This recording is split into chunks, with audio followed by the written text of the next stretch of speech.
Have you ever hit that sweet spot where everything's going right, doors open, and opportunities magically appear? That is what golden alignment is all about.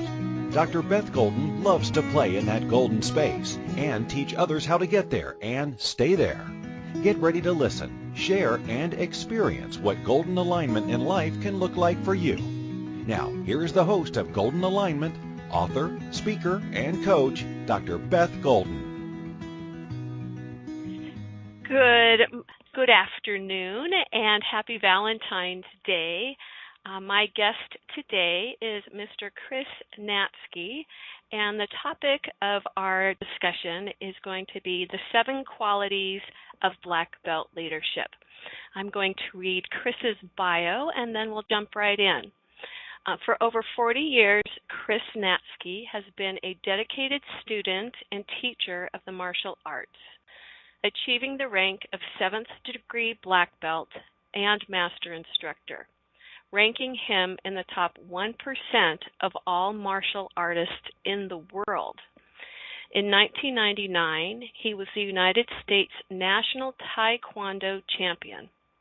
As an inspirational speaker, Chris shares his unique brand of black belt leadership and his high energy and interactive message, which has impacted the lives of thousands nationwide and inspired them to discover their own inner champion. Good morning, Chris. How are you? I'm doing great, Beth, and happy Valentine's Day. Well, thank you. Chris is an amazing human, and as you heard in his bio, reaching the rank of 7th degree black belt is quite an amazing accomplishment. And it's going to be interesting. We're going to weave his story into this program and also hitting on the concept of love in the 7 qualities of black belt leadership. So, Chris, why don't you start out by sharing how you got involved in martial arts, your age, and what were the circumstances? Yeah, well, I'd be happy to. Well, I started my martial art training back in 1973. I was a short little chubby 10-year-old at that time, and I was enamored with a TV show that was on the time called Kung Fu. If you remember that show with Kwai Chang Caine.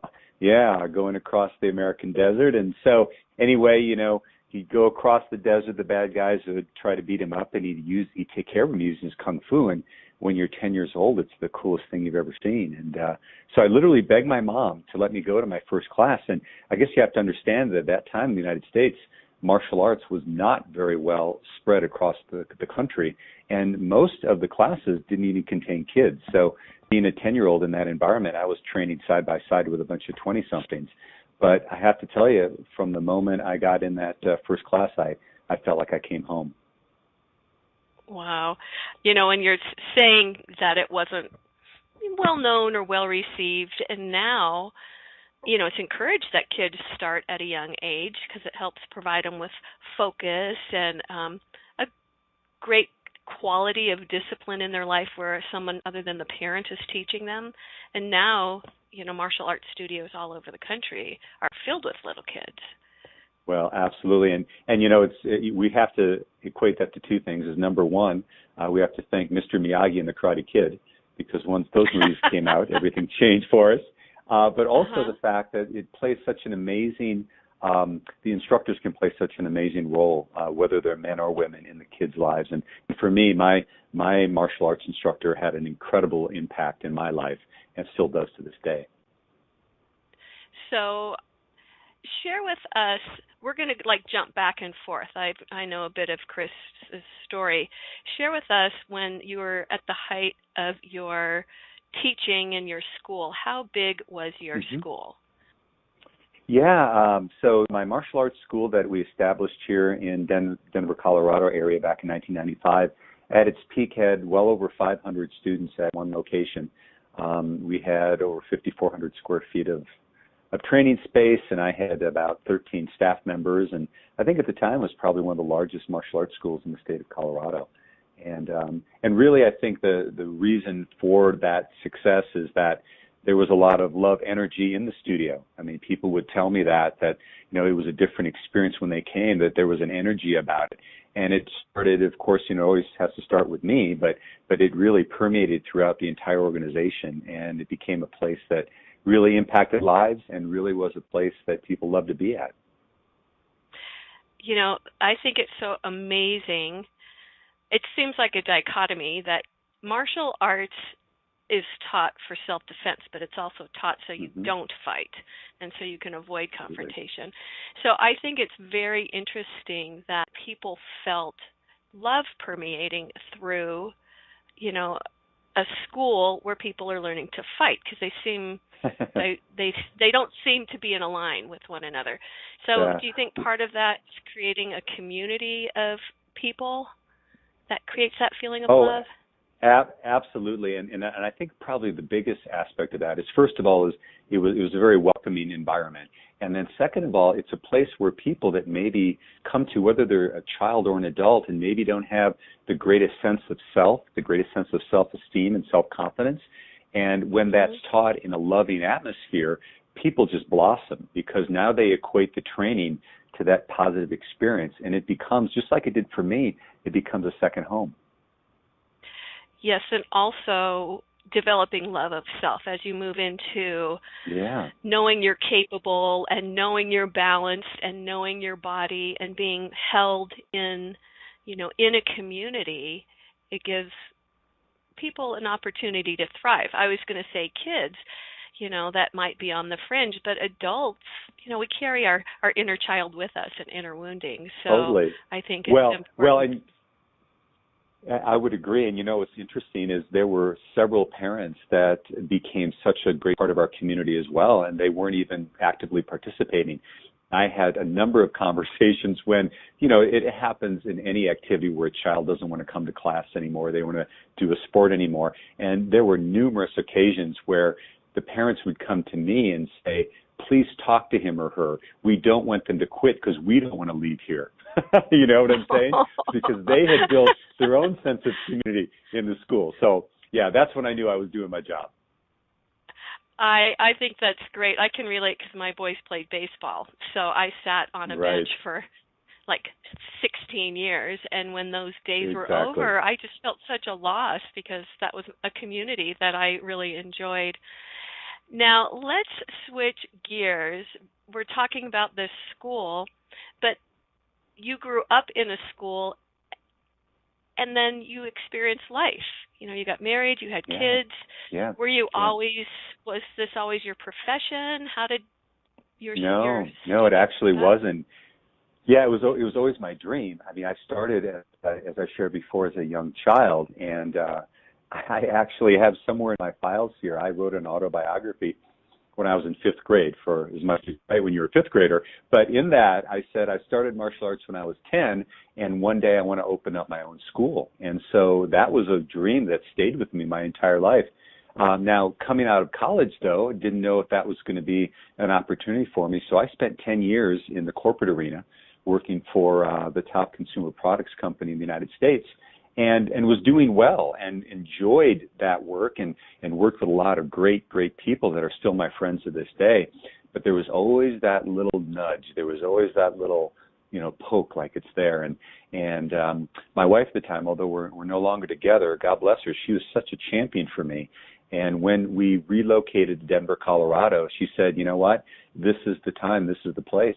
We had 2 young boys at the time, and we loved the Denver area. And she's like, she had known me since I was a teenager. She said, you know what? You've been talking about this for decades. It's time. And so, really am grateful for her. And that's really how it started. And so I knew when it was the time to make the choice, when I was actually sitting in a corporate boardroom of my customer with their leadership team, their CEO, their president, et cetera. We were doing an annual business review. And it was out of state. It was in Boise, Idaho. And I was daydreaming in the review of the class I was going to teach, the martial art class I was going to teach when I got home at the club I had started. And I said, you know what, I'm not here anymore. I need to be someplace else. That is hilarious. Now, that's a gentle indication, There are some times when they aren't as gentle. So we will get into that. That's right. That's right. So you started the school. I mean, yes, you were daydreaming. Yes, you were teaching. But was that kind of I mean, you're giving up a great paycheck. You're giving up a way of life. So how did that make you feel when you initiated this? Well, I'll tell you what, and it's interesting because as I go out and I speak, and one of the things that I share with audiences is, overcoming obstacles and that we each have fear. Boy, I'll tell you what, making that decision was one of the most exhilarating, but at the same time petrifying times in my life, because I had a great job, a great career, a great salary, all the perks, and had we had a single income because my wife at the time was choosing to stay at home with our boys, which was an absolute blessing. And now all of a sudden I'm, following this dream of mine, but I don't know how it's going to turn out. And even though I had my martial arts instructor as a role model for how to do the business, when I grew up, my parents, my relatives, I never had a role model of someone that had their own business. So I literally was petrified.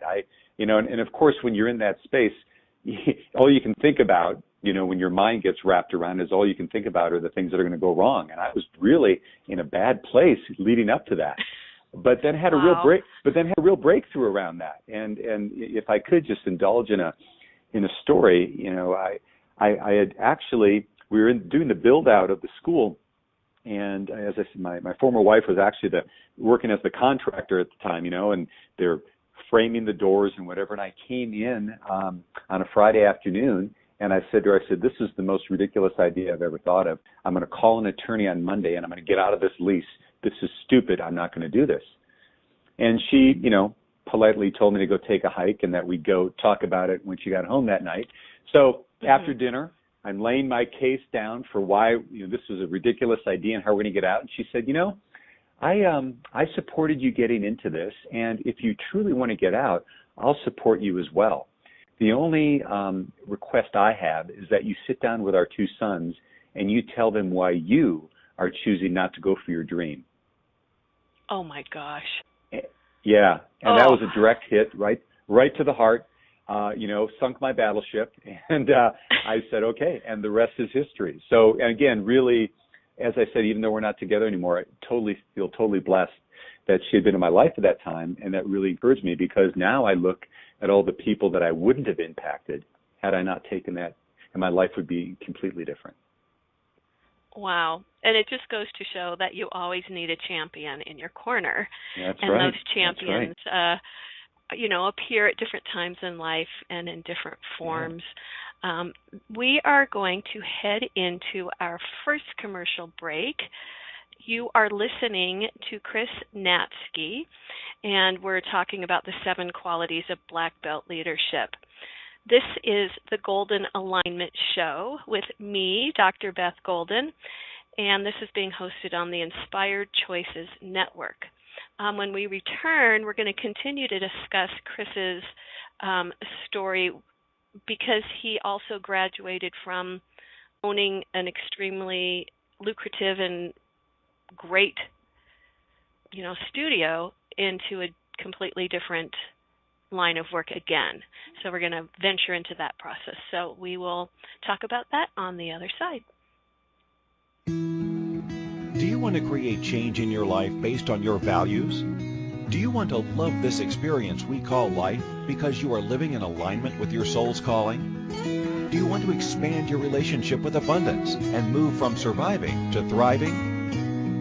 By tuning into Inspired Choices radio show, Golden Alignment with Dr. Beth Golden, you'll receive tools and inspiration you can use to do just that. You'll be amazed by your golden health, wealth, love, and magical opportunities. Listen for the Golden Alignment radio show every Wednesday at 2 p.m. Eastern Standard Time, 1 p.m. Central, 12 p.m. Mountain, and 11 a.m. Pacific on InspiredChoicesNetwork.com. Welcome back. Welcome back to the Inspired Choices radio show, Golden Alignment with Dr. Beth Golden. To participate in this program, please call U.S. 815-880-8255, Canada 613-800-8736, or Skype us at Inspired Choices Network. You may also choose to comment by email by going to www.drbethgolden.com. Now back to Golden Alignment with Dr. Beth Golden. Welcome back to Golden Alignment. I'm Dr. Beth Golden, and my guest today is Mr. Chris Natzke, and we are talking about the 7 qualities of black belt leadership. So in our previous segment, we got a background of Chris's love for martial arts and how he began his studio. Chris is an author, and his book is called Black Belt Leadership, 7 Keys to Creating a Life of Purpose by Discovering Your Inner Champion. So Chris, here you have a great studio. You have hundreds of students. You have a huge space that's filled with love, and people are growing and creating great lives for themselves. So there was a transition. And how did you move from this dream into your current dream of public speaking and coaching? Well, I'd like to say it was a tremendously graceful transition, but that wouldn't be quite truthful. So, it was one of those things, Beth. So I had done a lot of speaking during my corporate career, and of course, even as a martial arts instructor from the age of 13 on, I was in front of a room, teaching, being an assistant instructor, and then I had my own martial art program when I was 16 years old, even teaching adults. So being in front of a room was always really natural for me. And when I got in the corporate arena, would do sales trainings for as many as 500 people. So I felt really comfortable. But then when I had my own martial arts studio, I did a lot of public speaking, just promoting my school. And as that began to develop, I started getting feedback like, you're not too bad at that. You might want to think about it. And I realized that there was a part of me that, although I loved being in that martial art environment, I loved the school that we had built, there's also a part of that where you kind of create this little fiefdom of yourself, right? And you're the big kahuna, if you will. And so it's this beautiful environment, but at the same time, there was a yearning to go out into a bigger arena and to play a bigger game, if you will. And so it just started to really started to build for me that there was more out there, and that this message that I was teaching my students could be taken out to a much broader audience. Now, did you ever come to a point where it was like, I want there to be a dividing line, this is what I did before and this is what I'm going to do now, and like not referencing the before? Was that ever a thought process for you? Well, it's interesting is when I just shared in the last segment about how difficult it was to leave the corporate world because of the unknown, I kind of went through the same thing when I decided to sell my school, because I had created, like I said, this great environment for myself, and there was even this voice, saying, well, this is what you've wanted your whole life, what's going on? But when the heart wasn't totally aligned with it, it just really wasn't there. And interestingly enough, I went for a couple of years knowing that I wanted to move on, and the business did just fine. But then when the economy kind of did what it did in 2008, and disposable income wasn't probably at its ready effect as it is, the business started to really, really soften. And I had this huge infrastructure, if you will. So I kind of looked at it like the universe saying, okay, before I gave you a little nudge, then I'm going to give you a push, and now you're getting that kick, and so it really, all the signs were pointing that it was time for me to move on. And even though it was a difficult decision, it was probably, again, the best thing I ever did. Now, I love to ask my guests, so what happens when you're not in alignment or not in golden alignment? How do you feel mentally, physically, emotionally, spiritually? Yeah. How does your body respond when you know you're not in alignment and you haven't made the leap? Yeah, boy, I'll tell you what, this is such a great question. In fact, it's something that I would say probably in the last 6 to 12 months have really gotten a great indicator in my own life. Being a martial artist, I'm very aware of my body. And so with me, when I'm not in alignment, what I find And when I say not in alignment, what it is for me is I tend to get in my head, right? I start thinking about things and versus really dropping into my heart. And when I personally am not in alignment, my heart aches. It's almost like there is it's almost like an energy is stuck. And then when I can make that connection between head and heart, all of a sudden I feel my chest open up and I'm ready to rock. And it's interesting because for the longest time I never understood the correlation. And then finally I kind of just went into the heart, rather than try to avoid the discomfort, I just kind of went in and sat with it. And that's when the revelation came. So when I'm out of alignment, I get told quickly, just inside my body. So you feel a tightness in your chest or a sense of restlessness, like it's not comfortable. Absolutely. Absolutely. And what I find is the more that I try to think about it, the more agitated I become. But the more that I feel into it, the more relaxed and expansive it becomes. Well, I wrote a few notes as you were talking, and our mind, our conscious mind, is in control 10 to 15% of the time. We think it's in control all the time until we mature and realize that's not the case. And our subconscious is in control 85 to 90% of the time. And our subconscious is our protector. So I think part of the discomfort is the protector rising up and saying, no, you're not going to go for your dream. So that causes some discomfort. And then when you were saying, when you just went into your heart and you aligned your heart, your soul, and your mind, you were expansive. So you went from a place of like contraction to expansion. Right. Is that correct? To expansion. Exactly. And, it's interesting because athletes will tell you that that's what they experience when we're in what we call the zone, right? So competitive athletes, football players, basketball players will talk about things slowing down for them, and they're certainly right in the moment. Same thing happens in martial arts. I've had numerous times in my career where I just felt like my body was moving me, right? And but when I'm thinking about it, like if I'm in a match, like when I was competing, and if I got in my head and I was worried about the next move versus being present, that's when I got into trouble. But if I could just be present in that moment and allow it to just flow, that's when I was successful.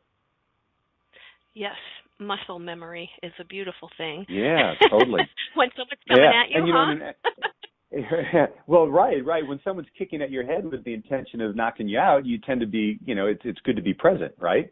And that can correlate into life. And the other thing too is, talking about not being in alignment. So I talked about basically the somatic aspect of that, but then also just when I'm not in alignment, I feel like circumstances in my life, things I'm trying to move to or through, it's like pushing a big boulder up. And so it's like I'm fighting against it. But when I'm in alignment, I'm in flow. Things, the phone rings, I get someone reach out to me on email, I get an opportunity. It just happens. And then in those moments I go, why wasn't I just getting in flow all the time, right? Why did I have to go through this again to rediscover it? I know. We have our repeated lessons, and you talk about pushing the boulder. I was listening to a CD, and she was talking about when we're kind of in resistance, we're standing at a closed door, and we're yelling at it. We're saying, why aren't you moving, or why aren't you changing? And when we can shift our perspective from this negative or place of lack and shift our perspective to a more positive space, of course, we're going to increase our level of vibration. Now, absolutely, being in a state of love, joy, peace, and gratitude, those are all 500 or higher on Dr. David Hawking's emotional scale. Yep. And that is a fabulous place to, I don't want to say strive, to relax into. And it's a practice for sure, because there are so many things that happen in this life that can throw us off or be frustrated with. What do you find when you're not there? What's your go-to emotion? Mine tends to be anger and frustration. Yeah, mine tends to be a worry. A worry. It's almost always a worry of the future, about whether something's going to happen the way that I want it to, or I'm going to show up in the right way, or from a business standpoint that the opportunities are going to present themselves, or the money is going to come in. And when I find myself projecting outward in the future, that's where I get in trouble. And it's not to say that I don't visualize about where I want to go. In fact, that's one of the 7 qualities, which is a purposeful vision. I'm talking about, projecting forward with fear, right? And that's where I get myself in trouble. Yeah. Yeah. So how do you get back into the flow? Yeah. And how totally long does great it take question. you? Oh, it takes me no time at all, Beth. Well, it all depends. That's right. Well, exactly. Well, the thing of it is I'm getting better at it now, and it's like they say, if you fall down 7, you get up 8 times, and really the level of mastery isn't that we never move into those places of ego. It's that we just recognize them sooner and we get ourselves back on track. So for me, it's really about, again, getting present with my body, getting present with my breathing, getting present with my heart, and getting present in the now moment. And then even asking myself some questions, like if I'm really in that state of worry, well, what's the worst that can really happen? And usually when you play that out, it's like, well, okay, I can deal with that. And then the next question is, what am I going to do about it? What's one step I can take and get into motion? Because I have a belief that when we decide, sometimes we tend to wait for inspiration before we move. I tend to believe it's almost the exact opposite, is that when we get in movement, inspiration starts to flow. And so it's like, okay, what's my next right thing that I can do? What's the next right action I can take? Right, and having the courage to do it. Now, absolutely. Chris is a warrior, and yet he is being very vulnerable about the fact that he does have worries, and he does get into fear, because if you pinch him, he is human. So despite all those years of training, it is still something that he needs to be very aware of. Chris, we're going to go into our second commercial break. And on the other side, we're going to start to talk about your book. Like, did you write your book before you started speaking? And also transitioning into the coaching world that you are in right now. So thank you for listening with Chris and I on the Golden Alignment Radio Show. I am your host, Dr. Beth Golden, and the show is being hosted by Inspired Choices Network. We look forward to continuing this great conversation with Chris on the other side of this commercial break. Do you want to create change in your life based on your values? Do you want to love this experience we call life because you are living in alignment with your soul's calling? Do you want to expand your relationship with abundance and move from surviving to thriving? By tuning into Inspired Choices Radio Show, Golden Alignment with Dr. Beth Golden, you'll receive tools and inspiration you can use to do just that. You'll be amazed by your golden health, wealth, love, and magical opportunities. Listen for the Golden Alignment Radio Show every Wednesday at 2 p.m. Eastern Standard Time, 1 p.m. Central, 12 p.m. Mountain, and 11 a.m. Pacific on InspiredChoicesNetwork.com.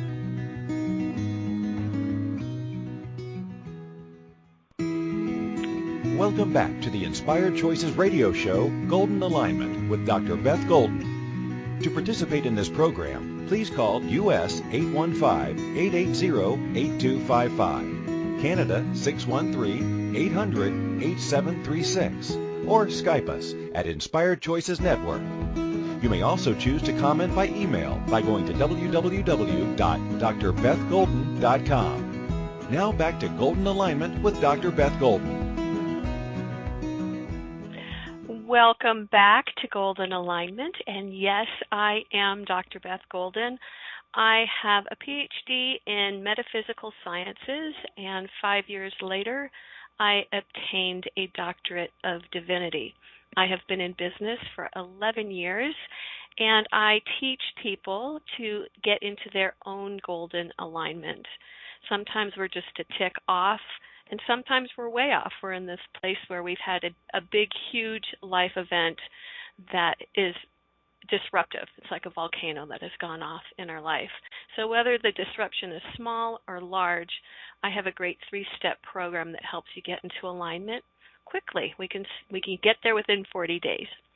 So welcome back, Chris Natzke, 7 Qualities of Black Belt Leadership. So Chris, before the break, you were sharing beautifully about when you're out of alignment and how that feels. And so how did you make the shift? Like, what was happening with the school? What did you decide to do that was the final thing that made you say, hey, again, I'm not in alignment, or I need to move to the next thing in life? Yeah, so, it started, of course, with that little inkling and then continued to grow. And then I found myself where I was all the time in the past, it was no problem going to work. But now I was like, wow, I'm not feeling like that's where I want to be, even though it was this great place. And I had developed a wonderful staff, so I got to a point where the school could really function without me being present. And I will say that was an error on my part, because I realized that my heart energy is what still needed to be there, and I had basically extracted that as well. And so the final, I guess, moment came is when things started to really become disruptive financially, because when our economy went through, as I said, what it did in 2008, and I had not been putting my full focus and heart energy into the business, it really began to contract, and it contracted fairly quickly. And I now had this huge infrastructure with 13 employees, et cetera, and where before money had never been a problem, now all of a sudden I'm looking at it going, wow, things are tight. Am I going to make payroll this month? And so that certainly was my way of looking at the universe, saying, okay, I'm getting it here. But it took me a while, because I kept thinking I could turn it around, right? And so it wasn't out of effort. I even went so far as I actually moved to a new location. And now in retrospect, I think that was like the silliest thing, because when I coach people, it's like, if people are having difficulties in their life, don't move out of state just to move, and don't get married, and don't have a house, or don't have a baby. Don't do those big things. And here I thought, well, man, if I just move to a new location, everything will get turned around. And just the opposite happened. So it was like, good morning, Chris. Time to wake up and see that there might be a time to move on. Well, you say that, in my opinion, gently. Did it feel like kind of crash and burn in that moment, and like recovery? Absolutely. What did you do from that point on? Oh, well, it wasn't, as I said, it wasn't graceful. And there was, what I realized was it was this holding on that was causing all this pain. And then also, when you have been at a very high part in your profession, and you have a lot of people, and you're basically in that public world, if you will, and there are a lot of people relying on you. I had several employees, as I said. All this stuff starts to come forward, and it's really, sometimes it's difficult to break away. And I had to get to a point saying, the realization came when I said, if I truly follow in my heart what I feel I'm meant to do, everyone is going to be okay. Where before, I was like, geez, if I follow what I need to do, but it's going to negatively impact all these other people. And when I got myself to the other side of that, that's when things started to flow. Actually, a friend of mine who I was very picky about who I would sell the school to, just out of the blue, moved literally from Florida to Colorado. And we started a dialogue, and within 2 years, he had purchased the school from me. And he would have been one of the top 5 people in the world of all the martial arts instructors I know that I would have felt comfortable making that transition with. So once I finally stepped into it, everything started open. I love that. Now, that is golden alignment. People think, what is golden alignment? And I think it's important to have examples rather than a definition. What I'm hearing is like, when you were holding on, it was causing pain. And when you finally, took that deep breath. Now, when I'm doing this, I'm sitting up taller, and I'm lifting my chest, and we have this expansion. That person just calls you. That's right. I mean, and this is somebody you love and respect, and oh my gosh, is happening in your. Yeah, go ahead. it was so interesting. Is he and I had not actually even been in contact for a couple of years, and he called me out of the blue one day, saying, hey, my wife and I are looking to move to Colorado. And I said, well, hey, why don't you just stay with us or stay with me, right, while you're doing your house hunting trip? So we literally moved, they moved here and they relocated just a couple of miles from me. And at the time, he wanted nothing to do with martial arts anymore either. But after about a year, he called me and he said, I'm kind of getting the itch. Could I come and teach a class at your school once a week? I said, absolutely. And then one thing led to another. And then one day I said, hey, would you be interested in buying the school? And he said, yes, I would. And we went to a local Panera Bread, and in 2 hours we had the deal worked out. And he looked at me and he said, I have never been in a negotiation that has gone this smoothly. And I said, neither have I. And the rest is history. That is awesome. Wow. I'm going to come back to that point because you currently have had some experiences where people have called out of the blue. So I want to come back to that point. But right now, tell me about your book. How did this come to fruition? Sure. And did you always use your martial arts as a speaking platform? So kind of give me the chronology here. Boy, that's a great question. So the book basically came about. I had started writing it, I guess, in 2009, I guess. And then I got to a certain point and I stopped the writing of it. I had been mentored by someone in the speaking world he said, Chris, you have to remember, speakers write and writers speak. So he had been encouraging me. And then I kind of put on the back burner. I got distracted with it. And then starting in 2011 through 2013, I went into a program. I received my master's degree in spiritual psychology from the University of Santa Monica. And so we had to do a second-year project. And so I chose that to be my book. But it really, the origin of it came in when I was testing for my 7th degree black belt. I was going to be performing for like an hour and 15 minutes, hour and a half on my own. And I needed a couple breaks in between there, and my instructor had requested that I write an essay.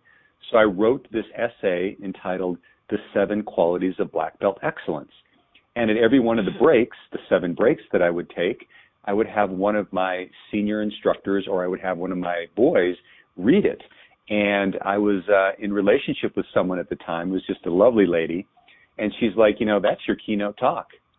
And interestingly enough, when I first started speaking, I used it, and then I went through this time where I said, I'm not the martial art guy anymore, and I started to move away from it, and things weren't flowing. And I found out, when I spoke about martial arts and when I spoke as if I was teaching, that's where my heart energy was. And so once I started owning that again, things started to get back in flow.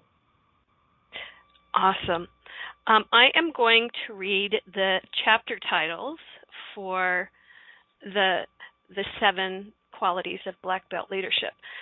Purposeful vision, be the change, integrity, conscious persistence, compassionate service, acceptance and surrender, and inspired action.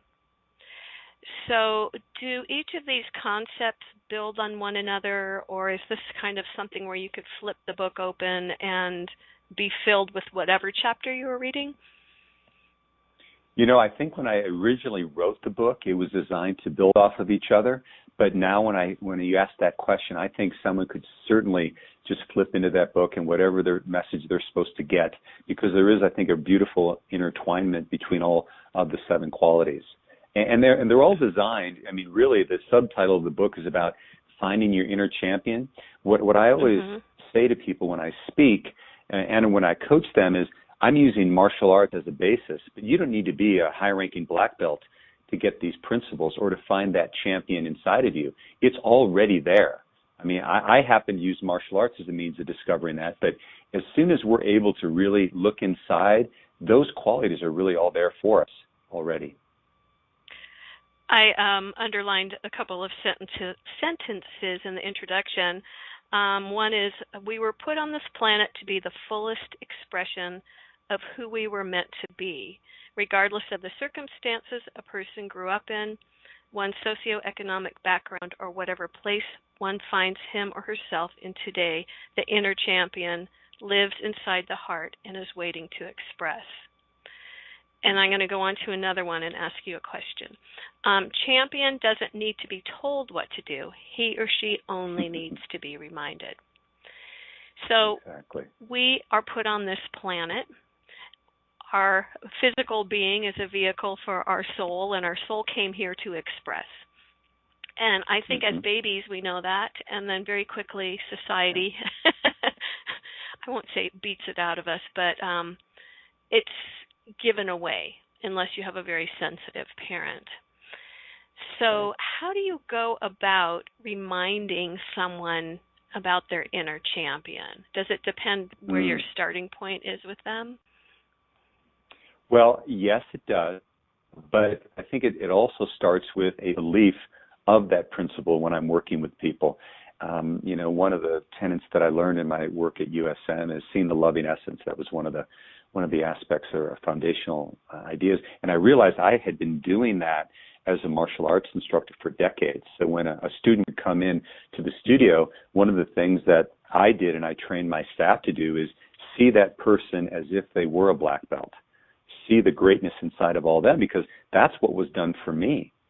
And when you start to view it from that perspective, now all of a sudden you see opportunities to expand that in someone. And I have a personal belief, and I guess I've never tested this scientifically, but it's my own life mission, because I think when I wrote that book, I was looking for my next degree of expression. But I really believe that if we had a world where everyone was fully in touch with their gifts, had the confidence and the joy to express them in powerful ways where they could serve at a deep level, we wouldn't have the problems that we have in the world today, because everyone would feel so self-expressed and so happy and joyful about that, they would want everyone else to do that as well.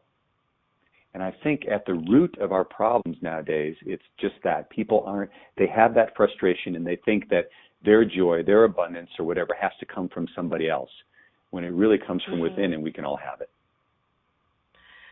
I'm writing furiously. I love seeing that loving essence in each person. I have been a teacher most of my life. I rode hunters and jumpers professionally for many, many years, and I taught horseback riding lessons. And then when I went back into the more spiritual world, I was an administrative assistant for 25 years in aerospace and biopharmaceutical industries. So it was very heady. If we're doing presentations and preparing them, it's very heady, and I love to create order, so that worked. But when my husband passed away about 15 years ago, I was given the opportunity to stop and say, what is my heart's desire? And where are my gifts? And I've always been very connected and intuitive, and it was almost frightening to express that part of myself, because I'd been known as this one type of a person. And one of the qualities in the book, I have 7 qualities in my book, and they're also in the book Florence Scovel Shinn, The Game of Life and How to Play It. And the first one is prosperity. And quite often people think of prosperity as money, and that's part of it. But prosperity is being able to keep a vision of good for yourself or others until they can keep it for themselves. So what I'm hearing you saying is that you've been doing that, and to consciously say, okay, if you wrote a list and you can just be in that expansive place and just, nobody's going to put any constraints, and write a list of the things you want to do or be in life, and let me help you hold that vision. That's exciting. I see that in in an entertainment world or martial arts. Like your parents or your instructors held that vision for you. Absolutely, and quite honestly, it's sacred. It's sacred. In a word. Well, we are going to go into our third and final break. Our time moves quickly when we're in great conversation like this. I am Dr. Beth Golden, and you are listening to Golden Alignment with my guest, Chris Natzke, and we're talking about the 7 qualities of black belt leadership. and we will continue the discussion on the other side of our final commercial break. Do you want to create change in your life based on your values? Do you want to love this experience we call life because you are living in alignment with your soul's calling? Do you want to expand your relationship with abundance and move from surviving to thriving? By tuning into Inspired Choices radio show, Golden Alignment with Dr. Beth Golden, you'll receive tools and inspiration you can use to do just that. You'll be amazed by your golden health, wealth, love, and magical opportunities. Listen for the Golden Alignment radio show every Wednesday at 2 p.m. Eastern Standard Time, 1 p.m. Central, 12 p.m. Mountain, and 11 a.m. Pacific on InspiredChoicesNetwork.com.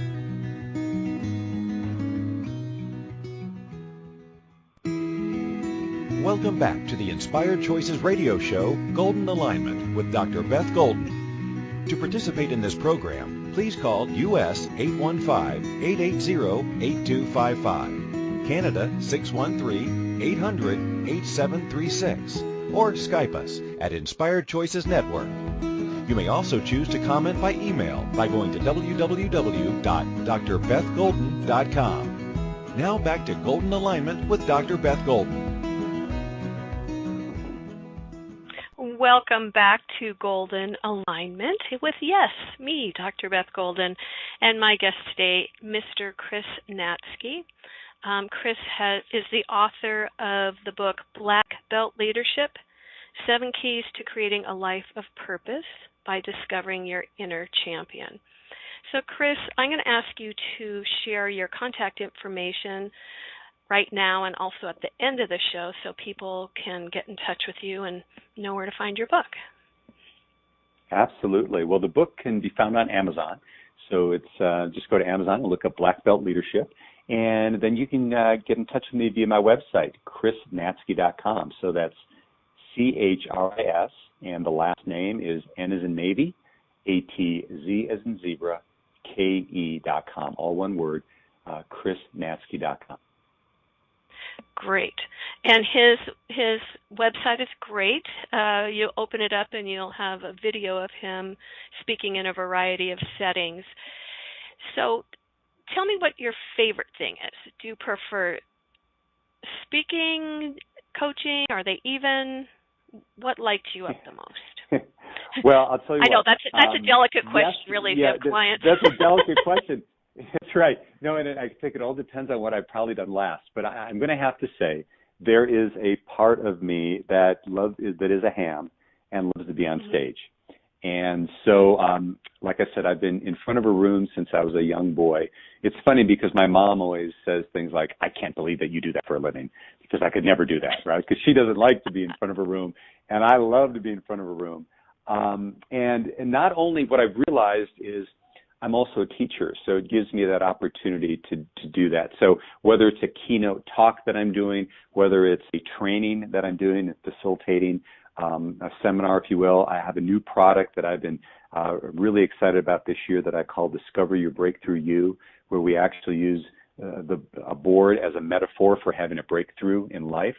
And that's been getting some great feedback where people have this visceral experience of having a breakthrough of their limiting beliefs into what they want to create. So I love that. And then generally speaking, a lot of my coaching clients will come from hearing me speak, and so it works well in concert. Mm-hmm. I think it's great too because I'm laughing. Coach speak. It's like the know, like, and trust factor. So they have the opportunity to see you in action and interaction. Right.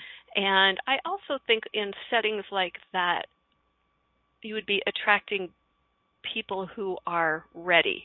They're accomplished in other areas of life and might need some fine-tuning. And with my guest yesterday, we're talking about how coaching is a relationship of equals. And it's like going to an acupuncturist or something else. You're not in the position to say, you're not doing this right, and I know everything, and I'm going to tell you what to do to fix it. But you're working together to bring out these fabulous qualities in a person. So I'm conflicted. Absolutely. I'm going to let you go here. You told me a great story about one of your latest speaking engagements, about Discover Your Breakthrough You, and you got to meet a very important person, Oh. or someone who My touched gosh. your heart.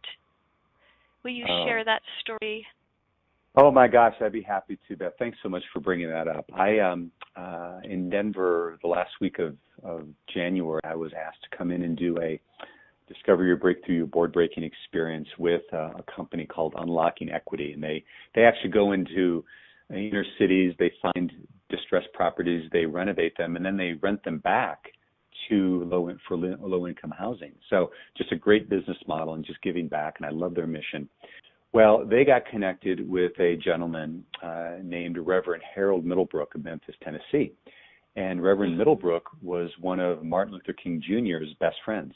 In fact, he lived with King's parents while he went to college. He was one of the core organizers of the March on Washington in 1963. He led voter registration in Selma in 65, and he was with Dr. King when he was assassinated in Memphis. And he was present. So I didn't know if I was more excited about doing the seminar or meeting him, right? So I got to meet him and have dinner with him the night before the workshop. And at the time, he's 75 years old now, and he said, I'm going to leave that board breaking thing to you guys, you young people. I said, okay, Reverend, that's fine. Well, the next day he was in, and I started my thing, and I started seeing him kind of squirm in his chair, and eyes lit up. And when I'd have the people stand up to do the exercise, he was standing up, and pretty soon he was in line to break his board. And at 75 years old, he went up there. And what was so amazing, so as I said before, I have people participating.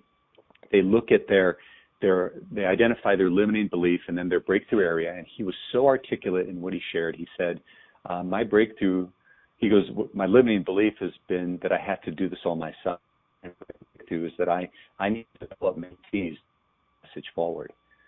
And then he, in one just amazing stroke, cracked through that board, and the place went nuts. And so it was just moving for me to see, someone who carried such light and energy could have that experience. And then at the end, I thanked him. I said, Reverend, it's just been such an honor. And he said, no, the honor's been mine. And I was just like so touched. And so anyway, it was being in the presence of greatness for me, and it just got me so inspired.